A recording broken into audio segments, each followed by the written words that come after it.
kataku ini. Rabbi zidni ilma, wahai Tuhanku, tambahkanlah ilmu kepadaku. Allahumma faqihna fid din, ya Allah, kurniakan kepada kami kefahaman tentang agama. Wa 'allimna at-ta'wil, dan ajarkanlah kepada kami ilmu ta'wil. Wahdinas siratal mustaqim, dan tunjukkan kepada kami jalan Engkau, jalan yang lurus. Amin ya rabbal alamin.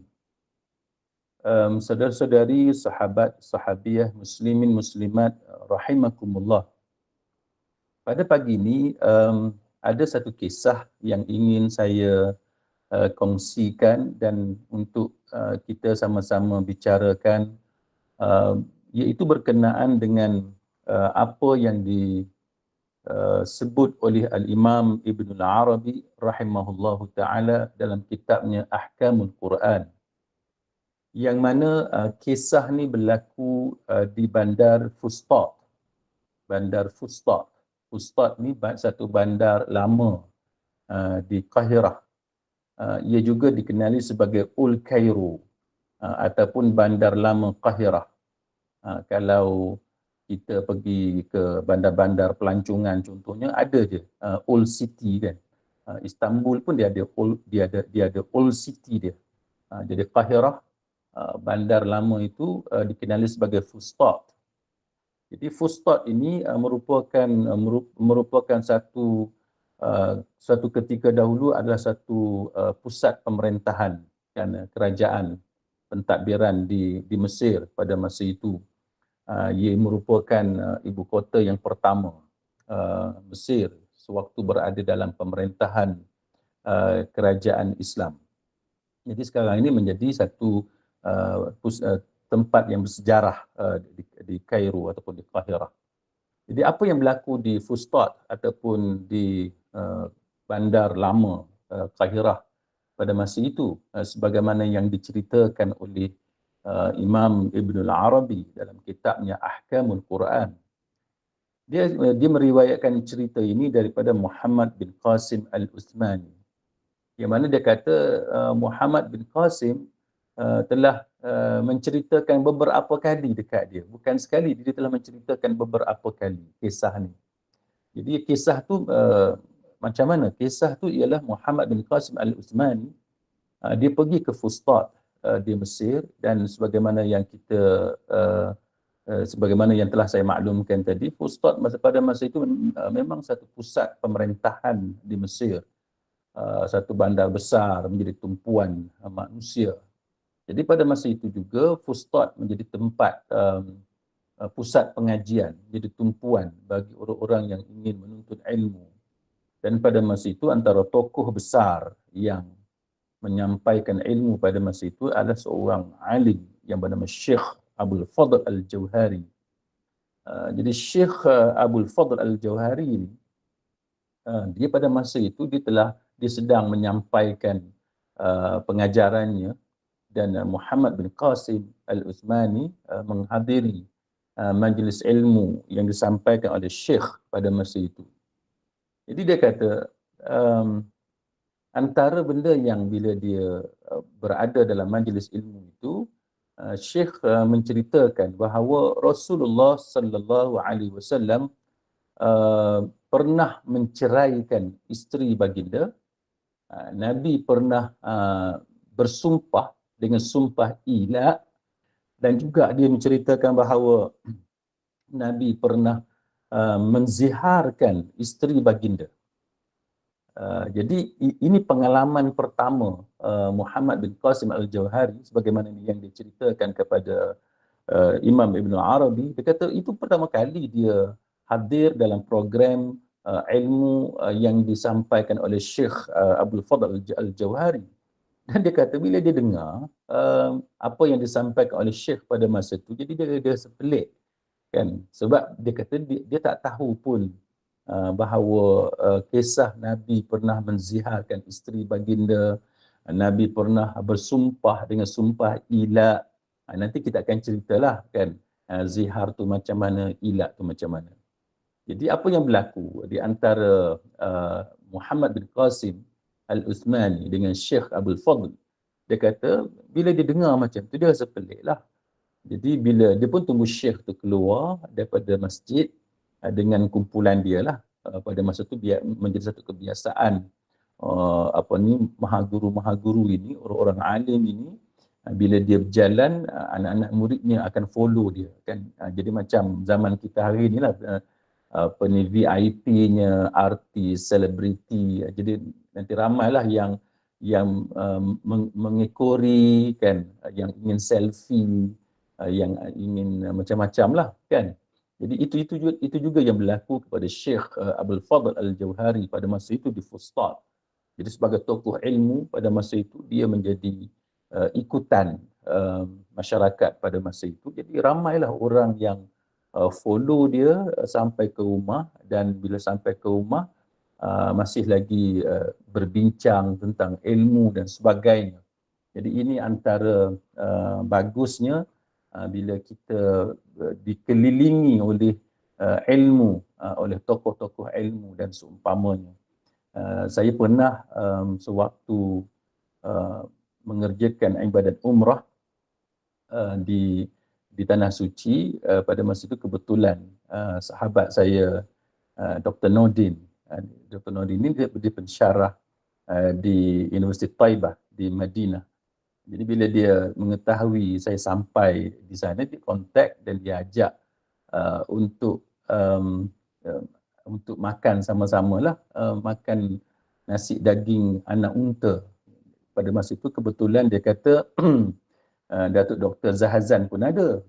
Jadi apabila saya mendengar itu, jadi saya dengan family dan sebagainya pergi makan lah kan. Jadi bila kita berada dengan ilmuwan, saya ingat bila saya bersama dengan keluarga, bersama dengan Dr. Zahazan dalam kenderaan, sepanjang perjalanan itu apa yang keluar daripada mulut Datuk Dr. Zahazan, ilmu sahaja, semata-mata ilmu kan.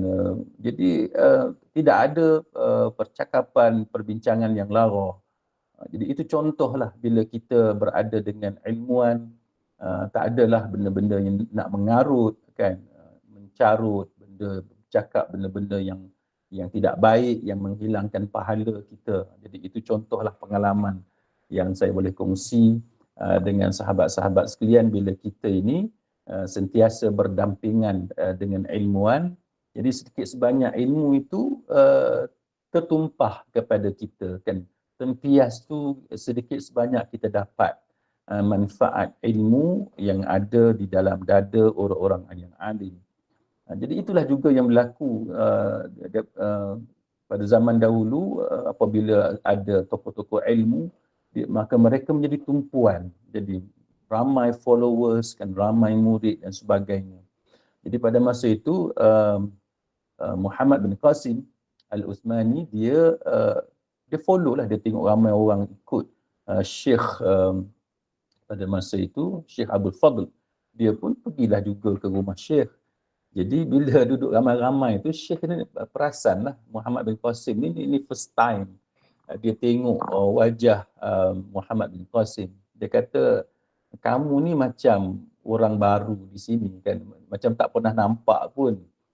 Jadi kamu ada benda ke nak bercakap? Jadi biasalah bila kita nampak ada orang baru, mesti ada something kan, bukan orang yang biasa-biasa yang berkumpul bersama-sama dengan kita. Jadi Syekh tanyalah tentang Muhammad bin Qasim ini. Jadi Muhammad bin Qasim kata, ya betul, dia kata dia ada benda yang dia nak bercakap sedikit dengan Syekh.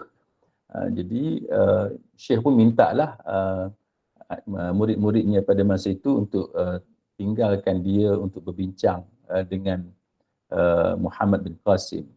Lalu Muhammad bin Qasim kata, hari ini dia kata first time kan, kali pertama dia hadir majlis ilmu Syekh, dan dia kata dia mengharapkan keberkatan daripada Allah Subhanahu Wa Taala daripada majlis Syekh. Lepas tu dia pun ceritalah kan, ini contoh intro yang bagus lah. Bila kita nak bercakap dengan orang, kita puji dia dulu, kita appreciate dia, kita tunjuk yang kita hormat dekat dia. Jadi ini antara PR kan, public relation, yang sebenarnya dipamerkan oleh orang-orang yang saleh. Nah, jadi jangan kita ingat bahawa PR ni hanya ada di dunia barat ataupun dunia corporate. Sebenarnya dalam agama kita pun memang ada etiksnya, kan, adab yang diajarkan kepada kita. Jadi bila kita jumpa dengan orang, terutamanya bila kita nak tegur dia, kita ada benda yang kita tak setuju dengan dia dan sebagainya, yang pertamanya kita cakap benda yang elok-elok, kan. Contohnya macam Muhammad bin Qasim Al-Utsmani ni, dia bercakap dengan Syekh Abu Fadl. Dia kata, ini kali pertama kan saya hadir majlis Syekh, yang mana saya mengharapkan keberkatan daripada Allah Subhanahu Wa Taala bila hadir dalam majlis Syekh. Jadi itu contoh intro yang bagus yang dilakukan. Jadi Muhammad bin Qasim kata, aku dengar tadi Syekh ada sebut bahawa Rasulullah sallallahu alaihi wasallam pernah menceraikan salah seorang isteri baginda. Dan dia kata, Syekh betul lah yang tu, dia kata. Jadi pasal Nabi sallallahu alaihi wasallam pernah ataupun tidak menceraikan isteri baginda ini memang ada perbahasan lah di kalangan para ulama.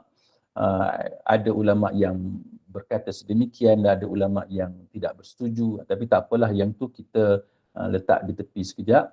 Jadi apa yang berlakunya ialah kemudian dia kata bahawa Nabi sallallahu alaihi wasallam pernah bersumpah dengan sumpah ilak kepada isteri-isteri baginda. Lepas tu dia kata, Syekh betul yang tu. Kemudian dia kata bahawa Syekh juga disebut Rasulullah sallallahu alaihi wasallam pernah menziharkan isteri Nabi.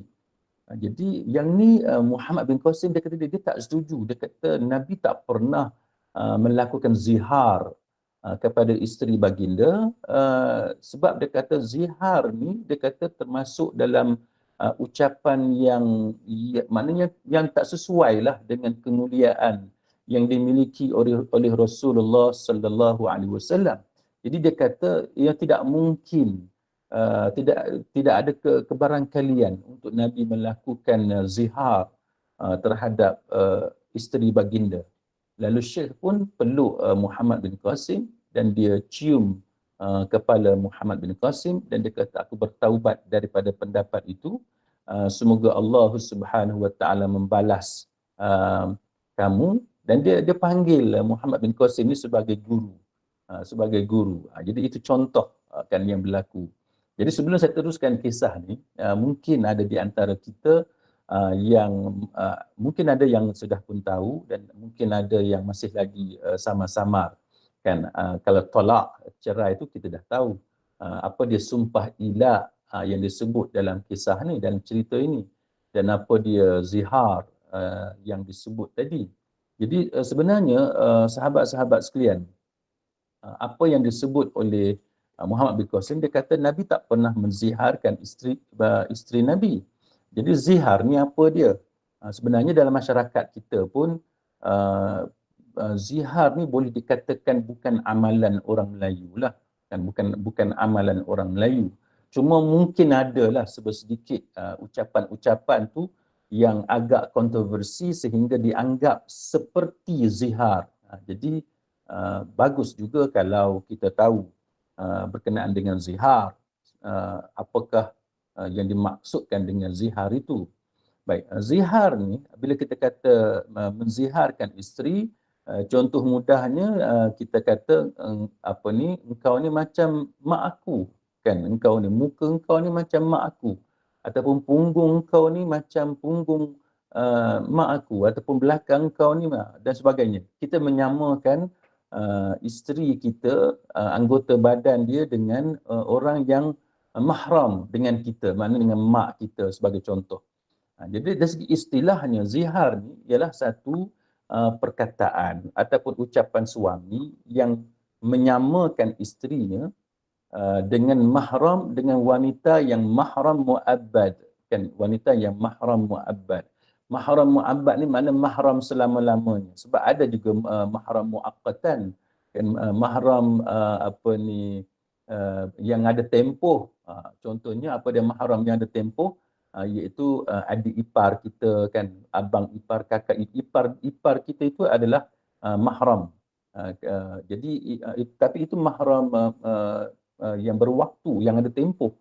Jadi Imam Ibn Katsir rahimahullahu ta'ala, dia kata zihar ni, asal perkataan zihar itu adalah bahagian belakang, zahr, belakang. Itu asalnya. Sebabnya orang Arab ni dia memang ada satu perangai lah, kita kata. Perangai dia, orang Arab ni bila dia tak suka, dia bergaduh dengan isteri dia akan menziharkan isteri dia akan samakan isteri dia dengan mak dia. Jadi itu cara orang Arab dahulu bila dia bergaduh, dia tak suka dekat isteri dia akan ziharkan isteri dia. Jadi kita orang Melayu ni tak ada culture ataupun amalan macam tu. Orang Melayu ini bukan cara orang Melayu lah. Sebab tu zihar ni boleh dikatakan satu benda yang asing dalam kehidupan kita orang Melayu. Cuma kalau ada pun mungkin satu dua benda yang jarang-jarang berlaku. Jadi apabila seseorang tu menziharkan isterinya, jadi zaman dahulu, zaman Arab Jahiliyah, itu cara orang Arab Jahiliyah menceraikan isteri. Kan, tetapi bila datangnya syariat Nabi kita Muhammad sallallahu alaihi wasallam, zihar itu tidak lagi menjadi talak, kan, itu menjadi satu keringanan di sisi Allah Subhanahu wa taala, yang mana bila satu orang suami menziharkan isteri dia boleh tebus, kan, kafarah, dan dia tidak menjadi talak. Jadi itu antara apa kita kata pengenalan apa yang dikatakan zihar. Dan ini disebut dalam surah Al-Mujadilah, yang mana Allah Subhanahu wa taala berfirman pada ayat yang kedua, a'udzubillahi minasyaitonir rajim, allazina yuzahiruna minkum min nisaihim ma hunna ummahatihim in ummahatuhum illa allai waladnahum wa innahum la yaquluna munkaran minal qawli wa zura wa innallaha la'afuwun ghafur. Dan mereka yang menziharkan isteri-isteri mereka di kalangan kamu, bahawasanya mereka itu, yakni isteri-isteri kamu itu diserupakan sebagai ibu-ibu mereka. Maknanya disamakan dari sudut haramnya untuk bersama, untuk melakukan hubungan dan sebagainya, untuk berkahwin dan seumpamanya. Sesungguhnya ibu-ibu mereka itu tidaklah melainkan yang mengandungkan mereka. Sesungguhnya mereka mengatakan sesuatu yang mungkar dan juga dusta. Sesungguhnya Allah Ta'ala itu Maha Pemaaf lagi Maha Pengampun. Jadi apa yang berlaku? Zihar ni, bila Quran, bila Allah Ta'ala berbicara tentang zihar, Allah Ta'ala telah mensifatkan dalam ayat tadi, iaitu ia adalah satu bentuk ucapan yang mungkar lagi dusta. Sebab apa? Sebab mana boleh isteri itu sama dengan ibu, kan? Isteri dan ibu tidak sama. Jadi bila orang-orang Arab Jahiliyah dia bergaduh, dia nak ceraikan isteri dia samakan isterinya dengan ibu dia. Maka Allah Subhanahu wa taala mengatakan perbuatan zihar itu, ucapan zihar itu sendiri adalah mungkar dan bohong, dan ia adalah satu bentuk pengharaman daripada Allah Subhanahu wa taala. Maknanya haram menziharkan isteri. Dan dalam kitab Majmu' Syarah Muhadzab oleh Al-Imam An-Nawawi rahimahullahu taala, dia kata zihar ni haram dan dia termasuk dalam dosa besar. Dan para ulama sepakat, ijma' mengatakan bahawa ianya dosa besar. Jadi mana mungkin Nabi sallallahu alaihi wasallam melakukan dosa? Kan kita tahu bahawa Nabi maksum, dan pada masa yang sama apatah lagi kalau dosa itu minal kabair, daripada dosa besar. Jadi mustahil Nabi sallallahu alaihi wasallam melakukan dosa besar. Jadi ini antara perkara yang perlu kita perhatikan. Yang disebut oleh Muhammad bin Qasim kepada Syekh Abdul Fadl, dia kata takkan Nabi buat benda dosa, dan dosa yang dikatakan kononnya Nabi buat itu adalah dosa besar. Jadi itu yang menyebabkan Muhammad bin Qasim, dia pergi berjumpa dengan Syekh Abu Fadl, dan dia menegur ataupun mengkritik ucapan Syekh sewaktu Syekh menyampaikan ilmu dalam majlisnya pada masa itu. Cuma kalau zaman kita hari ini,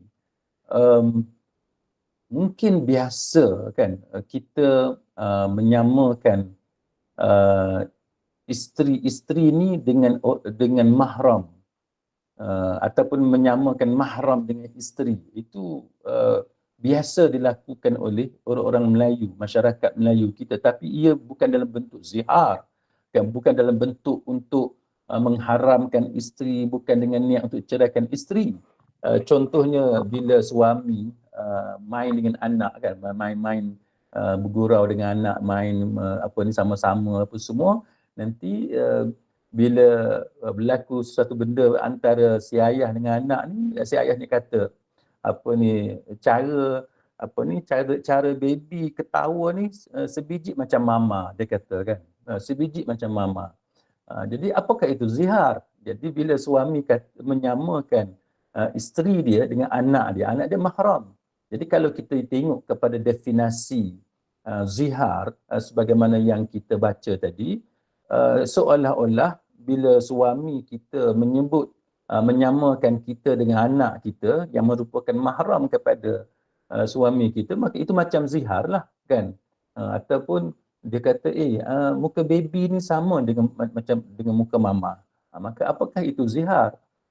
Ataupun masa dia duduk-duduk ni, dia tengok anak, dia kata cara jalan anak ni dengan kakinya, belakang punggung ni sama macam mama. Jadi zahirnya nampak macam zihar.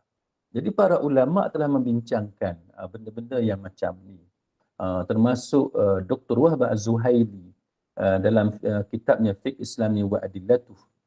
Dia kata zihar ni dia ada satu elemen yang membezakan zihar, ucapan yang jadi zihar dengan ucapan yang tidak menjadi zihar. Kata Dr. Wahb Az-Zuhaili, dia kata bahawa zihar ni dia mesti mempunyai elemen menghina ataupun elemen mengharamkan si suami tu daripada isterinya.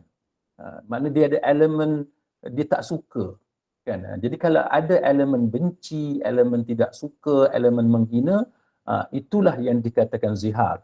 Tapi kalau suami itu dia menyamakan wajah anak dia dengan isteri dia, dia kata baby kita ni sama muka dia macam mama, kan. Bila dia kata macam tu, itu bukan menghina, kan, itu memuliakan. Sebab biasalah, kenapa saya kata memuliakan, kerana kita kan bangga, kita kan seronok, suka kalau orang kata anak kita ni sama macam kita, kan, sama macam kita.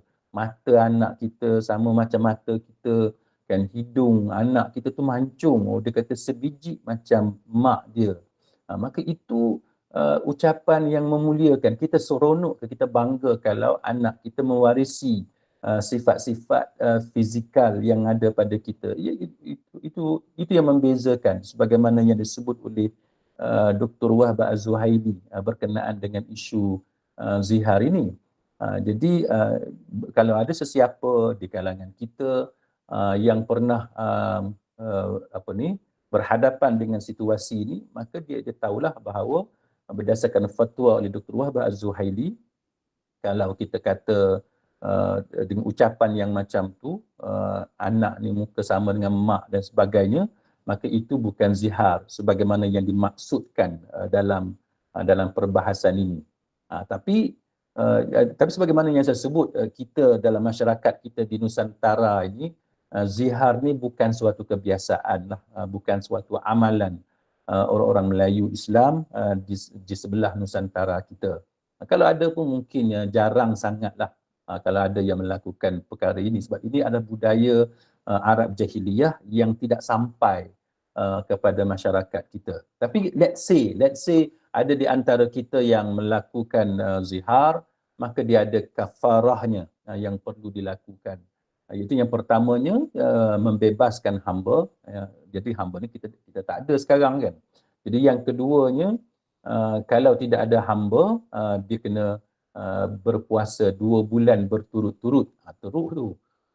Apa ni, syahraini mutatabi'ain, 2 bulan berturut-turut. Ini dah macam apa ni, kafarah melakukan hubungan suami isteri sewaktu siang hari Ramadan. Jadi itu menggambarkan betapa besarnya kesalahan itu. Kemudian yang ketiganya, kalau tak mampu, bagi makan kepada 60 orang miskin. Yang ni sebagaimana yang kita pernah sebut sebelum ini, kafarah kita bagi makan 60 orang miskin ni, nak mudahnya ialah kita bagi makan benda-benda yang jadi kebiasaan kita lah. Kalau dalam masyarakat kita biasa makan, contohnya ada nasi, ada satu lauk, ada sayur, benda yang mengenyangkan kita, dan ada air, itu sudah memadai. Itu sudah cukup untuk memenuhi maksud memberi makan kepada 60 orang miskin. Baik, berbalik kepada kisah tadi, jadi bila Muhammad bin Qasim dia tak setuju dengan Syekh Abdul Fadl yang menyebut bahawa Nabi pernah menziharkan isteri baginda. Jadi Syekh pun tersedar dia telah tersilap sewaktu dia mengajar. Jadi sebenarnya bila kita mengajar ni, sama macam perbuatan lain juga. Kita sebagai manusia, kita tak sunyi daripada kesilapan dan kesalahan. Sebab kalau kita tak pernah silap, kita tak pernah salah, bermakna kita ni sudah di peringkat seperti Tuhan. Jadi kita bukan Tuhan, kita ni makhluk. Bila makhluk, kita ada kekurangan, kita ada kesilapan. Jadi itu realiti yang perlu kita akui. Saya pernah berjumpa dengan seorang sahabat saya, yang mana dia pada awalnya bila kami sama-sama lulus dari UIA, ini kisah sewaktu kami muda-muda dahulu, dia jadi seorang ustaz lah, jadi seorang ustaz, guru agama, tapi saya lihat dia tak pernah menyampaikan kuliah di masjid, menyampaikan ceramah di masjid, di surau dan sebagainya. Saya pun bertanya kepada sahabat saya tadi, kenapa kenapa tak pernah nampak mengajar, menyampaikan kuliah maghrib, kuliah subuh di masjid, di surau. Jadi saya bagi tahulah bahawa masjid dan surau ni sangat dahagakan ilmu, perlukan guru-guru agama yang ramai dan sebagainya. Jadi jawapan sahabat saya tadi, dia kata bahawa dia bukan tak mau mengajar, tapi dia kata dia takut tersilap bila menyampaikan kuliah. Jadi saya bagi tahu kepada dia bahawa mana ada orang yang tak pernah tersilap. Saya challenge dia, ada tak pernah tak jumpa mana-mana asatizah, mana-mana ustaz ataupun guru agama, penceramah yang menyampaikan kuliah, menyampaikan ceramah yang dia tak pernah silap. Kalau ada, namakan satu orang, siapa dia penceramah ataupun guru agama yang bila dia menyampaikan kuliah dia tak pernah silap, dia tak pernah melakukan kesalahan. Mesti ada. Sebab kita ni manusia kan. Bila kita manusia, ada benda yang kita terlupa, dan ada benda yang kita keliru, yang kita tertukar. Kita nak sebut lain, tapi mulut kita sebut lain, niat kita nak sebut benda lain. Itu contoh benda-benda kesilapan. Jadi ini benda biasa. Yang pentingnya ialah diperbetulkan kesilapan itu. Jadi berbalik kepada kisah Muhammad bin Qasim, bila dia pergi, dia approach Syekh Abdul Fadl. Syekh Abdul Fadl ini dia terus, bila dia menyedari dia tersilap, dia terus menarik balik ucapannya itu. Dan pada hari esoknya Syekh menyampaikan kuliah dan Muhammad bin Qasim menghadiri kuliah Syekh. Bila dia sampai, dia tengok Syekh dah ada dalam majlis itu, dan dalam majlis itu ramai orang. Maka Muhammad bin Qasim pun masuk dalam masjid itu, dan Syekh Abu Fadl dia nampak Muhammad bin Qasim itu datang. Jadi bila dia nampak Muhammad bin Qasim itu datang, Syekh kata, ahlan, dia kata, selamat datang wahai guruku. Jadi dia panggil Muhammad bin Qasim tu sebagai guru dia, sedangkan dia yang jadi maha gurunya, sedangkan Syekh tu maha guru, tokoh ilmuwan pada waktu itu di Fustat, di Mesir pada waktu itu. Jadi bila Syekh nampak Muhammad bin Qasim ni masuk, jadi Syekh panggil Muhammad bin Qasim, ahlan ahlan, datang datang apa ni, masuk masuk, selamat datang. Dan dia membahasakan, digelarkan Muhammad bin Qasim sebagai guru dia, menyebabkan semua murid-murid Syekh ni yang ada, yang ramai dalam masjid pada ketika itu, pakat menoleh tengok siapa tu yang dipanggil sebagai guru oleh Syekh. Jadi Muhammad bin Qasim kata dia rasa malu. Dia kata dia bercerita kepada Imam Ibn al-Arabi, dia kata aku rasa malu sangat. Dia kata bila orang semua pakat pandang kan, bila orang semua pakat pandang. Yalah, kita bila semua orang pandang kita ni, kita rasa malulah. Jadi saya ingat bila seorang rakan saya, sahabat saya, peguam, waktu tu nak tunaikan solat Jumaat. Jadi ada seorang sahabat kami yang lain, lawyer juga, kebetulan dia ada kes di Penang. Dia datang dari Kuala Lumpur, dari KL, sampai di Penang. Jadi bila tengah hari tu pergi makan, sama-sama pergi makan. Jadi bila sampai waktu solat Jumaat, jadi sahabat saya ni pun dia bawa lah sahabat kami yang seorang ni pergi sembahyang Jumaat di salah sebuah masjid di Penang. Jadi apa yang berlaku? Dah pergi makan dulu. Lepas habis kes di mahkamah, pergi makan dulu, lunch. Kemudian barulah pergi menunaikan solat Jumaat di masjid. Jadi pada waktu tu imam khatib sedang menyampaikan khutbah. Jadi kebetulannya khatib pada masa itu sedang berbicara tentang orang yang awal dan lambat datang sembahyang Jumaat. Apa dia fadilat, kelebihan, apa yang akan diperolehi oleh orang yang datang awal ke masjid pada hari Jumaat. Jadi khatib pada masa itu sedang membicarakan siapa yang datang awal, korban unta dan sebagainya, yang datang lambat telur ayam, apa semua. Jadi masa khatib tu sebut telur ayam, siapa yang datang lambat tu dapat telur ayam, sahabat saya ni baru masuk dalam masjid bersama dengan sahabat kami ni yang dari KL. Jadi bila dua orang ni masuk pintu masjid, yang khatib ni nampak, dua orang baru masuk dalam masjid, khatib tu terus dia tunjuk, dia isyaratkan dengan tangan, dengan jarinya ke arah sahabat saya tadi. Dia kata yang dapat telur ayam tu macam itulah yang baru masuk tu. Itu contoh. Jadi yang ada dalam masjid tu dalam tengah-tengah khutbah Jumaat, semua menoleh ke arah sahabat saya tadi, dan dia kata dia rasa malu sangat. Semua orang pandang dia. Jadi itu contohlah kan, contoh bila semua orang pandang kita, biasanya kita adalah perasaan malu bila semua orang tengok kan. Jadi Muhammad bin Qasim kata bila dia masuk dalam majlis Syekh Abu Fadl kata itu guru aku. Tapi ini cara memuji kan, cara memuji. Ini guru aku. Jadi ramai orang pada masa itu dalam masjid di Fustat pada masa itu yang hadir dalam majlis ilmu Syekh Abu Fadl, semua memandang ke arah Muhammad bin Qasim Al-Utsmani. Jadi apa yang berlaku, dia bila dia rasa malu ni, Muhammad bin Qasim ni, dia memang wajah dia putih. Jadi naik kemerahan wajah dia itu. Maka Muhammad bin Qasim kata, lalu Syekh Abu Fadl ajak dia, jemput dia duduk di sebelah. Kan, duduk di sebelah. Jadi bila Syekh Abu Fadl mengajaknya datang ke duduk di sebelah, jadi orang-orang kanan Syekh ni pimpin tangan Muhammad bin Qasim, iring dia pergi duduk di sebelah Syekh.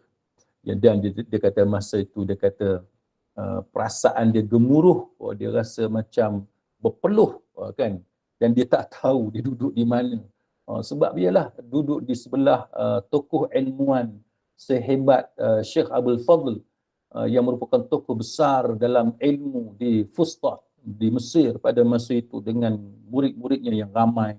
Dia kata dia macam tak tahu dia berada di mana. Lalu kata Syekh Abdul Fadl, dia kata um, kamu semua ni adalah murid-muridku. Jadi masa dia bercakap dalam masjid di Fustat tu, Syekh kata kamu semua ni adalah murid-muridku. Tetapi ni dia tunjuk dekat Muhammad bin Qasim, anak muda ini adalah guru aku. Dia kata ini adalah guru aku. Kenapa Syekh kata macam tu? Syekh pun bagi penjelasan. Dia kata sebab kemarin sewaktu aku menyampaikan ilmu, mengajar kepada kamu bahawa Rasulullah sallallahu alaihi wasallam pernah berzihar, pernah menziharkan isteri Nabi, kamu semua pakat diam, kan? Kamu semua pakat diam. Dan tak ada pun di kalangan kamu yang memperbetulkan kesilapan aku. Tapi dia kata Muhammad bin Qasim ni, anak muda ni, dia follow aku, dia ikut aku sampai rumah dan dia perbetulkan kesilapan yang aku buat. Dan anak muda ini, Muhammad bin Qasim ni, dia bagi penjelasan apa yang dia tak setuju dengan apa yang aku sampaikan pada hari semalam. Lalu Syekh Abdul Fadl dia kata bahawa aku bertaubat daripada kesilapan aku, pendapat aku semalam, aku tarik balik, kan, aku tarik balik. Dia kata, maka siapa-siapa yang hadir dalam majlis ilmu semalam sewaktu aku kata bahawa Rasulullah sallallahu alaihi wasallam pernah menziharkan isteri Nabi, kamu janganlah berpegang kepada pendapat itu. Tapi siapa yang tak hadir pada hari ini, kamu semua kena bagi tahu kepada orang yang datang semalam tapi tak datang hari ini, bagi tahu, perbetulkan kesilapan yang aku buat, kata Syekh. Maka Syekh kata semoga Allah Subhanahu Wa Taala membalas Muhammad bin Qasim ini dengan balasan kebaikan. Dia doakan. Lalu dia doakan Muhammad bin Qasim dan diaminkan oleh para hadirin. Jadi itu contoh sikap kita dengan ilmu. Kalau kita silap, akui saja kesilapan kita. Kan? Jadi kata Al-Imam Ibn Arabi, dia kata semoga Allah Subhanahu Wa Taala merahmati bagaimana pengakuan ilmu, kan? Bagaimana pengakuan ilmu, bagaimana Syekh mengaku kesalahan dia dan dia mengaku di hadapan murid-murid dia, ketinggian ilmunya tidak menghalang dia daripada mengakui kesilapannya. Kemuliaan maqam darjat yang dia miliki di hadapan murid-muridnya tidak menyebabkan dia ego, tidak menyebabkan dia sombong, angkuh untuk menolak pandangan orang yang lebih rendah daripadanya. Sedangkan Syekh merupakan ulama besar di Fustat di Mesir pada masa itu, yang sangat terkenal dengan kedudukannya yang tinggi, kemuliaan dia. Tetapi dia tetap sanggup menerima sesuatu teguran, kebenaran itu, walaupun datang daripada satu orang dia tak kenal pun dan yang dia tak tahu pun ada kedudukan ataupun tidak. Jadi ini contoh perkara yang boleh kita pelajari daripada kisah ini, iaitu kalau kita silap, kita salah. Contohnya zaman kita sekarang ni dalam media sosial. Dalam media sosial, kita ada Facebook, kita ada channel kita sendiri YouTube, kita ada Telegram dan sebagainya. Kalau kita ada silap, kita retract, kan? Kita tarik balik, kita delete posting tadi, kita perbetulkan. Jadi itu menunjukkan kejujuran kita, keikhlasan kita dalam menyampaikan ilmu pengetahuan. Jadi kita janganlah kerana nak tunjuk yang kita ni betul, maka kita pertahankan walaupun perkara itu adalah perkara yang salah. Jadi ini antara perkara yang perlu kita perhatikan, dan jadilah satu orang yang terbuka, kan, untuk menerima teguran. Dan dalam kisah ini juga diceritakan tentang ila, kan, apa dia ila. Jadi ini juga perlu diketahui oleh sesiapa yang berumah tangga. Cuma ilak ni juga merupakan satu benda yang jarang sebenarnya dilakukan oleh orang-orang Melayu. Tapi ada juga kes seperti itu, iaitu ilak ni ialah satu sumpah. Dia mesti sumpah. Dan sumpah yang dibuat oleh seorang suami yang ada kemampuan untuk bersama dengan isterinya, tapi dia bersumpah untuk tidak menyetubuhi isterinya lebih daripada 4 bulan, ataupun dia tak sebut Dia hanya bersumpah. Dia takkan menyetubui isterinya secara mutlak, dia tak sebut tempoh. Itu yang dipanggil sebagai ila, sumpah ila. Jadi siapa-siapa suami yang bersumpah tidak akan bersama, tidak akan menyentuh isterinya selama-lamanya, ataupun dia tidak menyebut tempoh, ataupun disebut tempoh dan tempoh itu lebih daripada 4 bulan, maka itu disebut sebagai ila, sumpah ila. Sumpah ila ini hukumnya haram sebab ia memudaratkan dan menganiayai isteri. Jadi suami dilarang daripada melakukan perbuatan yang memudaratkan dan menzalimi isteri. La darara wa la dirar. Jadi siapa-siapa yang buat yang sumpah ila, maka dia berdosa. Kan? Dia berdosa. Jadi kita bila kita kahwin, kita kena berhati-hatilah dengan perkara yang macam ni. Jangan melakukan jangan bersumpah dengan sumpah ila. Kerana itu akan menganiayai ataupun menzalimi isteri.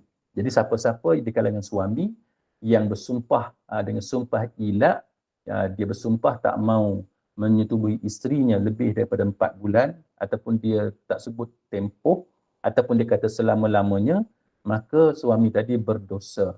Kerana sumpah ila itu haram dan memudaratkan.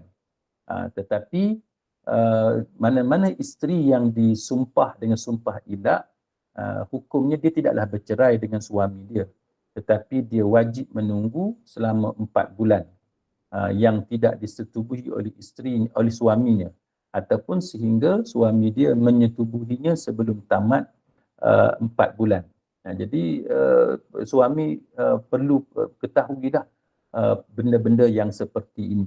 Jadi saya akhiri sekadar itu kisah apa yang berlaku di antara Syekh Abdul Fadl dengan Muhammad bin Qasim, yang mana kita sebagai seorang Islam, bila kita belajar ni, ada benda yang kita boleh jadikan pelajaran.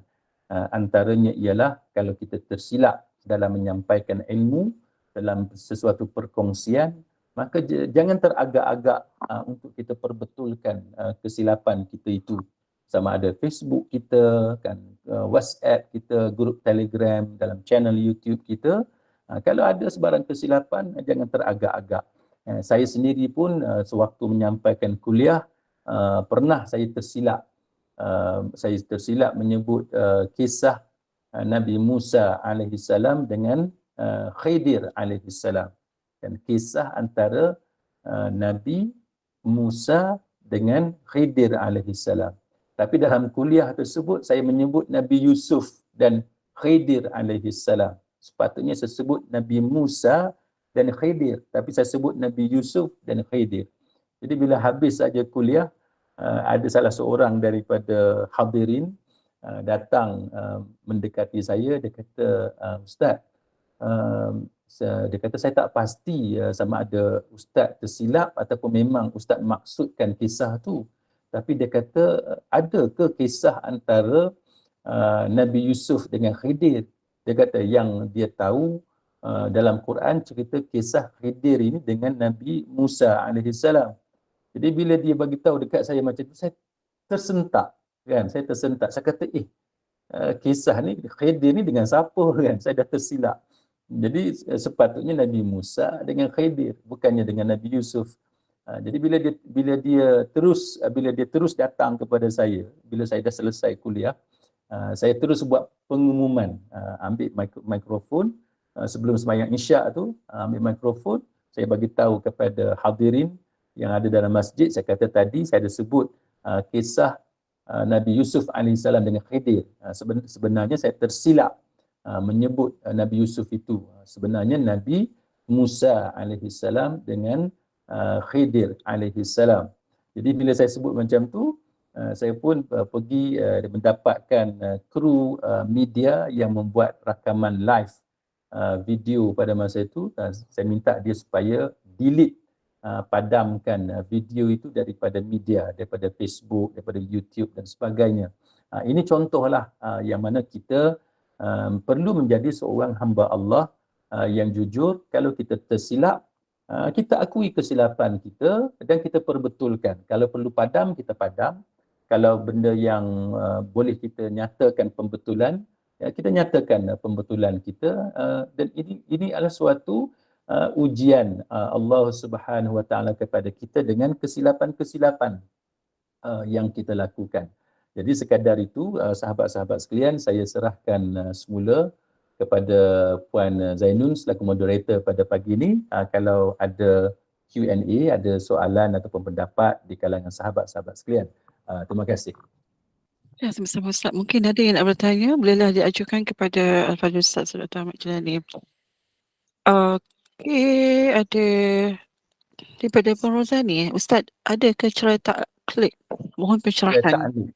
Baik, cerai ta'liq. Ada ke cerai ta'liq? Wallahu a'lam.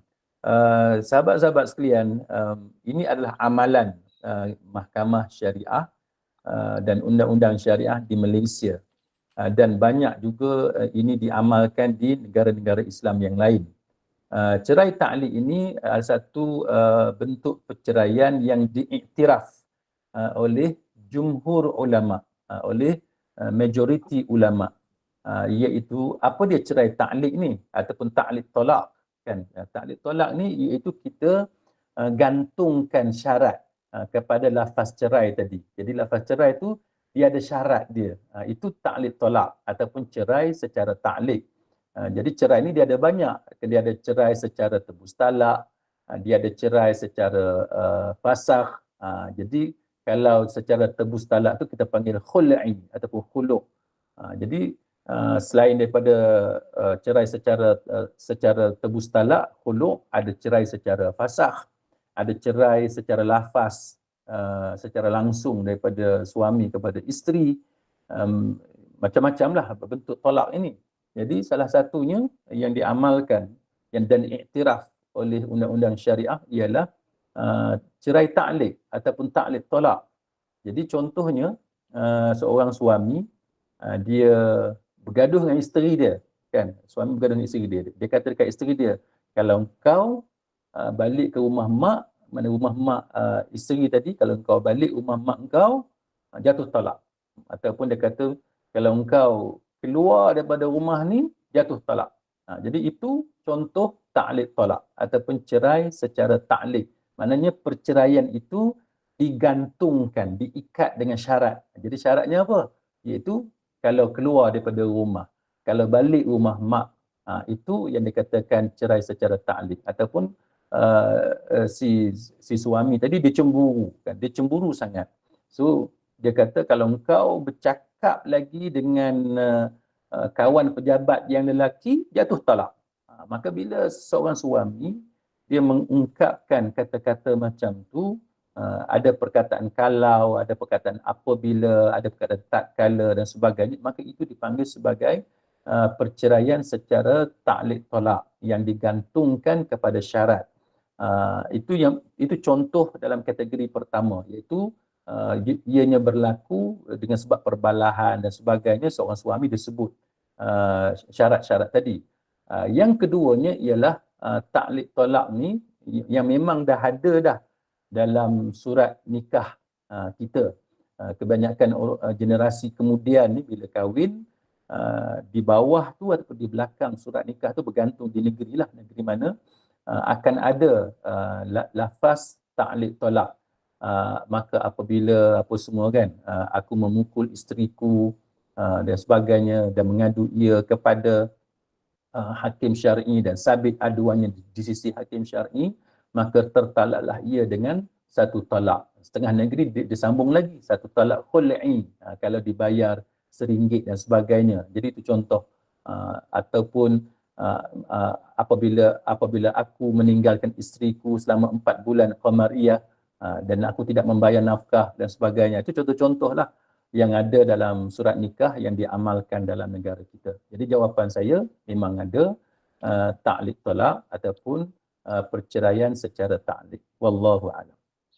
Dan soalan yang seterusnya daripada Panita, apa cara terbaik perlu diambil dari sudut Islam dan undang-undang sekiranya suami gagal menafkahi isteri seperti sepatutnya? Mohon pencerahan. Baik, wallahu alam. Jikalau suami gagal memberi nafkah kepada isteri, apa langkah yang terbaik? Sebenarnya soalan ni susah saya nak jawab, sebabnya setiap kes itu dia ada latar belakang dia dan fakta yang berbeza. Jadi jawapan saya adalah akan bergantung banyak kepada fakta kes-kes yang terlibat. Cuma untuk menjawab secara umum soalan tadi, apa yang saya boleh nyatakan ialah jikalau suami gagal memberi nafkah kepada isterinya, maka antara jalan yang disediakan berdasarkan undang-undang syariah ialah isteri perlu memfailkan kes tuntutan nafkah itu di mahkamah syariah. Sebab selagi tidak difailkan tuntutan nafkah di mahkamah syariah, maka kita tidak boleh menguatkuasakan perintah nafkah itu terhadap suami. Contohnya, apabila sudah ada perintah mahkamah, antara benda yang kita boleh lakukan ialah, ini kita kena tahu, bila ada perintah mahkamah, barulah kita boleh kuatkuasakan, kita boleh enforce, kita boleh laksanakan perintah. Contohnya mahkamah perintahkan si suami membayar nafkah anak 1,000 sebulan sebagai contoh. Maka bila dah ada perintah mahkamah bahawa suami perlu membayar nafkah anak 1,000 sebulan, maka kita akan tengoklah suami ni kerja apa. Kalau suami ni ada gaji tetap, kan, kerja kerajaan, ada company dan sebagainya, kita boleh potong gaji. Itu antara langkah yang biasa dilakukan melalui pemotongan gaji secara bulanan. Jadi 1,000 sebulan tu akan dipotong daripada pendapatan bulanan si suami. Ada juga yang kita lakukan secara JDS, Judgment Debtor Summon, saman penghutang penghakiman.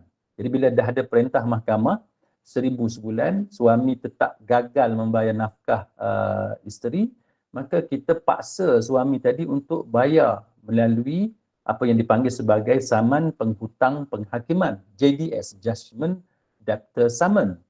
Kalau dia gagal juga bayar sebagaimana perintah mahkamah itu, suami akan dipenjarakan. Dia boleh dipenjarakan kerana gagal mematuhi perintah mahkamah. Jadi itu contoh mudahlah untuk saya kongsi. Tetapi kalau suami itu miskin dan sebagainya, ada halangan tertentu, kita perlu tengok pada fakta kes. Mungkin kita boleh saman datuknya, kan, boleh kita saman pihak-pihak yang mengikut turutan di dalam tanggungjawab membayar nafkah kepada si anak tadi. Jadi ada kes yang very straightforward, senang dan mudah untuk kita selesaikan, dan ada kes yang agak kompleks, complicated, dia ada simpang siurnya, jadi banyaklah. Contohnya si suami tadi tidak ada pendapatan dan sebagainya. Jadi itu secara ringkas yang saya boleh sebut, yang saya boleh nyatakan. Cuma kalau boleh kita slow talk, bincang cara baik, itu lebih baiklah. Wallahu a'lam. Okey, mungkin ada soalan yang diajukan. Yang lain, dia ada masa dalam 1 minit saja lagi. Ada yang nak bertanya? Silakan. Okey. Nampaknya setakat itu saja, Ustaz, kan? Dah tak ada soalan, semua dah jelas. Dan terima kasih kepada yang bertanya. Alhamdulillah, jazakallah khairan kepada Ustazah Dr. Ahmad Jalani atas perkongsian ilmu berkenaan dengan kisah Ustaz, Abul. Assalamualaikum. Dengar tak? Tak dengar. Ya, okey. Ada nak tanya ke Puan Ustaz, Nuraini? Assalamualaikum. Waalaikumsalam warahmatullahi. Oh, bukan ni yang ni. Nak tekan ni, Ustaz. Ustaz. Ya, Assalamualaikum, Ustaz. Tak dengar. Waalaikumsalam. Ya, ya. Alamak. Nak Ya, tanya kami Ustaz. dengar Puan Cakap tak Nuraini. dengar. Puan Nuraini dipersilakan untuk terus mengajukan soalan. Kami dengar suara Puan. Silakan. Yang ni lah, tutup lah.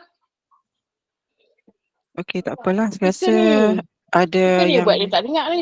miscommunication Ustaz, tak apa. Ya, okey, baik. Okey, saya rasa setakat itu saja. Saya minta maaf kepada yang bertanya dan sebab kita masa kita pun dah cukup.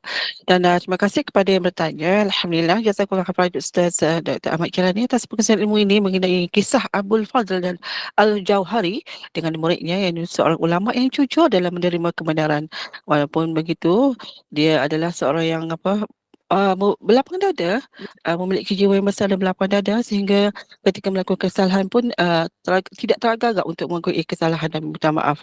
Dan akhir kata semoga perkongsian ilmu ini memberikan manfaat untuk memberikan kita kefahaman dalam yang sahih dalam memahami syariatnya. Dan Ustaz saya serahkan kembali pada Ustaz untuk menutup majlis ilmu ini dengan tasbih kafarah dan surah Al-Asr. Silakan Ustaz. Ya, terima kasih sahabat-sahabat sekalian. Marilah kita sama-sama berdoa, Allahumma inna nas'aluka ilman nafi'a wa rizqan tayyiba wa amalan mutaqabbala. Wahai ya Allah, wahai Tuhan kami, sesungguhnya kami memohon kepada Engkau ilmu yang bermanfaat, rezeki yang baik dan amalan yang diterima olehmu. Kita akhiri dengan tasbih kafarah dan surah Al-Asr. Subhanakallahumma wa bihamdik أشهد أن لا إله إلا أنت أستغفرك وأتوب إليك أعوذ بالله من الشيطان الرجيم بسم الله الرحمن الرحيم والعصر إن الإنسان لفي خسر إلا الذين آمنوا وعملوا الصالحات وتواصوا بالحق وتواصوا بالصبر وبالله التوفيق والهداية والسلام عليكم ورحمة الله وبركاته. Waalaikumsalam warahmatullahi wabarakatuh. Terima kasih Ustaz. Terima kasih. InsyaAllah jumpa lagi Ustaz ya. InsyaAllah. Assalamualaikum. Terima kasih Ustaz. Assalamualaikum. Waalaikumsalam warahmatullahi wabarakatuh.